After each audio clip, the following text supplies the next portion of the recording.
Maya Akari pour Paris en commun pour 5 minutes maximum. Madame la maire, chers collègues, en tant qu'élue du 18e, je ne peux pas m'empêcher de dire un mot sur les débats que nous avons eus il y a quelques minutes sur la délibération d'ASCO 108.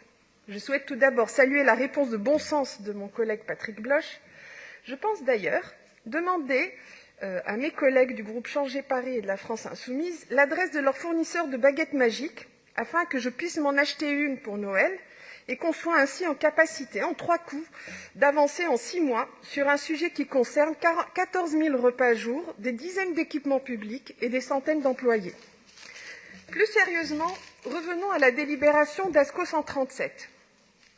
Avec cette délibération, nous allons mettre fin, enfin, à une aberration, celle de la sous-occupation de l'équipement public le plus diffus, celui qu'on retrouve dans chacun de nos quartiers, à savoir les écoles primaires, les collèges et les crèches.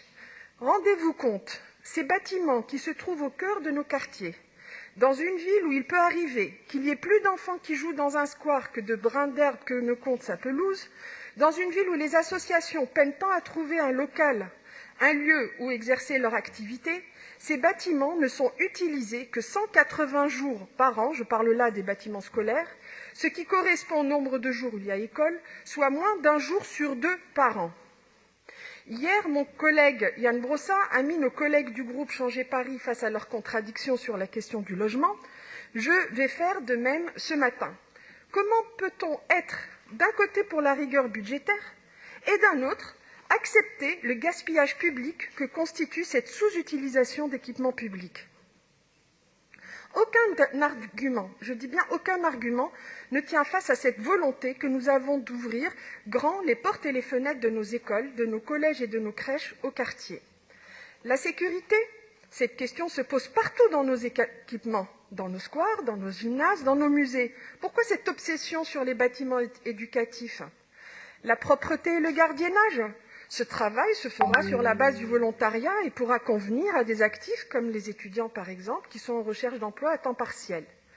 Mais peut-être que toutes ces oppositions ne sont finalement qu'un écran de fumée et cachent en réalité un conservatisme qui ne dit pas son nom sur les questions éducatives. On constate en effet qu'à chaque fois qu'on met en place une mesure qui ouvre une brèche dans la clôture de l'école, chaque fois qu'on veut ouvrir l'école sur son environnement extérieur, les conservateurs de tous bords montent au créneau. Hier, c'était l'étape qui avait 1000 défauts, surtout en réalité celui de permettre au monde extérieur d'entrer à l'école. Aujourd'hui, ce sont l'ouverture des bâtiments scolaires le week-end qui va nous permettre là aussi de renforcer le sentiment d'appropriation de l'école par les habitantes et les habitants. L'école ne doit plus être une citadelle, un objet de désir et de tension. Plus nous ouvrirons l'école sur son environnement extérieur, plus nous ferons en sorte que les habitantes et les habitants s'approprient les lieux écoles, et plus les relations entre l'institution scolaire et les familles et enfants sera apaisées, et je pense plus particulièrement aux quartiers où de nombreuses familles sont parfois éloignées de la culture scolaire. Mes chers collègues, ce principe de mise à disposition gratuite des bâtiments éducatifs pour les associations le week-end est non seulement une mesure de bon sens, un avantage certain pour les habitantes et les habitants qui y trouveront un nouvel espace de vie dans leur quartier, elle est aussi un progrès pour l'école car elle participe à la réduction des inégalités d'accès à la réussite scolaire. Il y a ainsi, parfois, des mesures que l'on peut qualifier de gagnant-gagnant. Celle-ci en fait partie. Je vous remercie.